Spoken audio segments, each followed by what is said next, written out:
Telugu digital media network లో political కేటగిరీలో number 1 కేవలం 72 గంటల్లో 1,50,00,000 వ్యూస్ పైగా పాపులర్ టీవీ నెట్వర్క్. మనకి రాజకీయాలు అనగానే దోపిడీదారులు, కుట్రదారులు, కబ్జాదారులు వీళ్ళే గుర్తొస్తూ ఉంటారు. లేకపోతే రాజకీయాలను కక్షగా తీసుకుని పగ సాధించే వాళ్ళు, రాజకీయాల్లో ఫ్యాక్షనిస్టులు, రాజకీయాల్లో లేకపోతే ఇండస్ట్రీలు పెట్టి కోట్లు ఆర్జించేవాళ్ళు, కబ్జాలు చేసేవాళ్ళు, ఇలా వీళ్ళే కనబడుతుంటారు. ఎక్కడ చూసినా ఈ బాపతి మనుషులు, కోట్లు ఆర్జించేవాళ్ళు, ఇంకొకరిని కొల్లగొట్టేవాళ్ళు వీళ్ళే కనపడతారు తప్ప, లేకపోతే ఇసుకాసురులు ఉంటారు, లేకపోతే మట్టాసురులు ఉంటారు. ఇంకా అన్ని రకాల వాళ్ళు ఏం చేసినా సరే అసుర ప్రక్రియని ప్రకోపించిన వాళ్ళు ఎక్కువ రాజకీయాల్లో మనకు కనబడుతున్నామని. రాజకీయాలు అంటే నవతరం కానీ యువతరం కానీ లేకపోతే కొంచెం సంస్కారవంతమైన జనాలు కానీ అసహించుకునే రోజులు పరిస్థితులు నడుస్తున్నాయి. ఇలాంటి పరిస్థితులు ఎప్పుడో మీరు 78లకు ముందు, 70ల దశకంలోనూ, 80వ దశకానికి ముందు, లేకపోతే ఎన్టీఆర్ హయాంలోనూ ఉన్న పరిస్థితులు దాటిన తర్వాత ఇప్పుడు కూడా అలాంటి రాజకీయ నాయకులు ఉంటారా అనుకున్నప్పుడు మనం అప్పుడప్పుడు మనం కొంతమంది గురించి చెప్పుకుంటున్నాం. కాదు, ఈ శకంలో కూడా ఇప్పుడు అంటే 2000 అంటే ఈ మిలీనియంలో ప్రవేశించిన తర్వాత కూడా అటువంటి రాజకీయ నాయకులు ఉన్నారా అంటే ఉన్నారని చెప్పుకోవడానికి మనం అనేక ఉదాహరణలు ఇచ్చుకోవచ్చు. ఇవాళ ఎపిసోడ్లో అటువంటి నాయకుడు ఒక ఆయన గురించి చెప్పుకుందాం. ఆయన 1994లో మళ్ళీ 1999లో 2 సార్లు రాజమండ్రి అసెంబ్లీ నియోజకవర్గం నుంచి పోటీ చేసి ఓడిపోయారు. ఎందుకు ఓడిపోయారు? చాలా స్వల్ప మార్జిన్తో ఒకసారి, కొంచెం భారీ తేడాతో ఒకసారి ఓడిపోయారు. భారీ అంటే అప్పుడు కూడా 10,000 దాటి పైగా 6,000 లోపు ఒకసారి, 2 సార్లు ఓడిపోయారు. ఎందుకు ఓడిపోయారు అన్న ప్రధానంగా తీసుకుంటే ఆయన ఒక మాట అన్నాడు, నేను ఓడిపోయినా పర్వాలేదు కానీ ఓట్లు కొనకూడదు.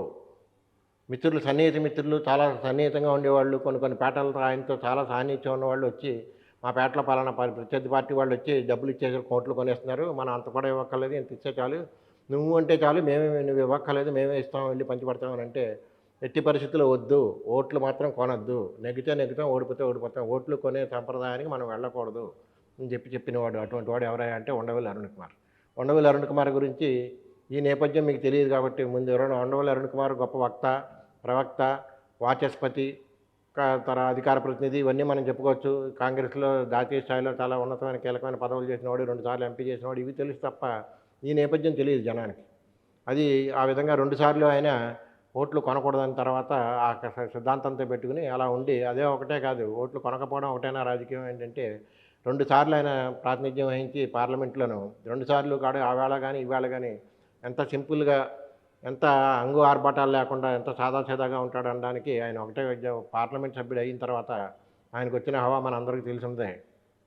పైగా పార్లమెంట్ సభ్యుడు అవ్వకముందు నుంచి కూడా 94 ఆ ప్రాంతాల నుంచి కూడా ఆయన అంతకుముందు ఆయన 4 ప్రధానులకి, అంటే ఇందిరాగాంధీకి ఒకసారి, రాజీవ్ గాంధీకి అనేక సార్లు, తర్వాత మన్మోహన్ సింగ్ గారికి, అలాగే కేంద్రంలో వచ్చిన ఇతర ఉత్తరాది నాయకులకి, ఉన్నత స్థానంలో ఉన్న వాళ్ళు వీళ్ళందరికీ కూడా అనువాదకుడిగా చాలా సుపరిచితులు అయ్యారు. పి నరసింహ గారికి అనువాదం అవసరం లేదు కాబట్టి పి నరసింహ హయాంలో ఆయన అనువాదం చేయాల్సిన అవసరం రాలేదు. అనువాదకుడుగానే కాకుండా మంచి రాజకీయ నాయకుడిగా కూడా, చతురత ఉన్న నాయకుడిగా, మంచి వక్తగా, ప్రవక్తగా, మంచి వాచస్పతిగా ఆయన ఎదిగాడు. ఎదిగిన తర్వాత అవన్నీ తర్వాత ఇంకా రాజశేఖర రెడ్డి గారు ముఖ్యమంత్రి అయిన తర్వాత 2 సందర్భాల్లోనూ ఆయన పార్లమెంట్ సభ్యుడిగా ఎన్నికైన తర్వాత ఆయన హవా చూసిన తర్వాత ఆయన ఎన్నైనా ఇలాంటివి ఇంతకు ముందు చెప్పినవి ఎన్నైనా చేయొచ్చు. వేటి జోలికి వెళ్ళలేదు. ఆయన వాళ్ళతో ప్రత్యేక విమానాల్లోనూ తిరిగాడు. ఆ తర్వాత రాజమండ్రి వచ్చి రైల్వే స్టేషన్లో దిగిన తర్వాత స్కూటర్ మీద ఇంటికి వచ్చేసాడు.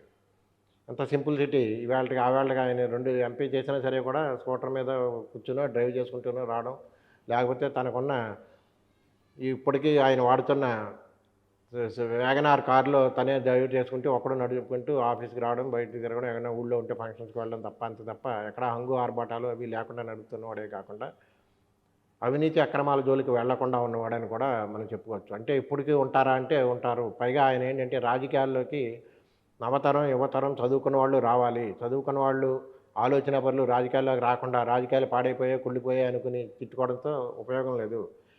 కొంచెం ఆలోచన ఉన్న వాళ్ళందరూ రాజకీయాల్లోకి రావాలి. ముఖ్యంగా చదువుకున్న వాళ్ళు, యువత రాజకీయాల్లోకి రావాలి. వస్తే రాజకీయానికి కొత్త నిర్వచనం చెప్పినవాడు. రాజకీయం అంటే ఇంకొకటి ఉపకారం చేయడం తప్ప, రాజకీయం అంటే కబ్జాలు చేయడం, ఇప్పుడు నడుస్తున్న చరిత్ర మనందరికీ తెలుసు, ఇది కాదు రాజకీయం అని చెప్పి ఎక్కడికి వెళ్ళినా, ఏ సభలకు వెళ్ళినా చెప్పేవాడు. చెప్పడమే కాకుండా ఆచరణలో కూడా అటువంటి వాటికి దూరంగా ఉండేవాడు. ఇంకా చాలా సున్నితమైన అంశాన్ని కూడా ఇక్కడ ప్రస్తావించుకోవచ్చు. అంటే నేను చూశాను కాబట్టి ఇక్కడ చెప్తున్నాను. ఆయన పార్లమెంట్ సభ్యుడిగా ఉండగానే రాజశేఖర రెడ్డి గారు ఈయన చాలా సన్నిహితంగా ఉండి చాలా ఇదిగా ఉన్న రోజుల్లోనే ఆయన ఏకైక కుమార్తె హైదరాబాద్లో ఉద్యోగం చేస్తూ అక్కడ ఒక మరాఠీ అబ్బాయిని ప్రేమించింది. సాధారణంగా నాకు తెలిసిన ఈ స్థాయి వ్యక్తులు అవి ఇష్టం లేనప్పుడు వాటిని విడగొట్టేయడం, లేకపోతే ఏం చేసేయడం, రకరకాల ప్రయత్నాలు చేసి వాళ్ళని ఇది చేసేయడం అనేది మనం చూస్తూనే ఉంటాం. ఈయన ఒక్కసారి విషయం తెలిసిన తర్వాత కాసేపు ఆలోచించి వాళ్ళిద్దరిని ఆస్వాదించి వాళ్ళిద్దరిని కూడా చేరదీశారు. ఆ దంపతులిద్దరు కూడా వాళ్ళిద్దరిని కూడా చేరదీసి చేసి అఫీషియల్‌గా మీరు చేసుకోవడం ఎందుకు మేమే చేస్తామని చెప్పి చేసిన వ్యక్తి అనమాట. అంత సింపుల్‌సిటీకి చెప్పుకోవాలనుకుంటే అప్పుడు ఇది సింపుల్‌సిటీ ఎలా అవుతుంది అంటే ఆయనకు ఆ వేళ ఉన్న స్థానాన్ని బట్టి ఎంతోమంది ఐఏఎస్ అధికారుల పిల్లలు, ఐఏఎస్ అధికారులు పిల్లలతో కాకుండా ఐఏఎస్ అధికారుల పిల్లలై ఉండి మళ్ళీ ఐఏఎస్ శిక్షణ పొందుతున్న వాళ్ళు, అలాంటి వాళ్ళందరూ కూడా ఆఫర్‌లొచ్చాయి. ఇవి అలాంటి పరిస్థితుల్లో అమ్మాయి నేను ఎవరినో ప్రేమించాను అని అనగానే ఇంకొకళ్ళు ఎవరైనా అయితే దాన్ని తెగదెంపులు చేసే ప్రయత్నం చేస్తారు. ఆ పని చేయలేదు. అది వ్యక్తిగతంగా అలాంటి ఆదర్శం నిలిపాడు.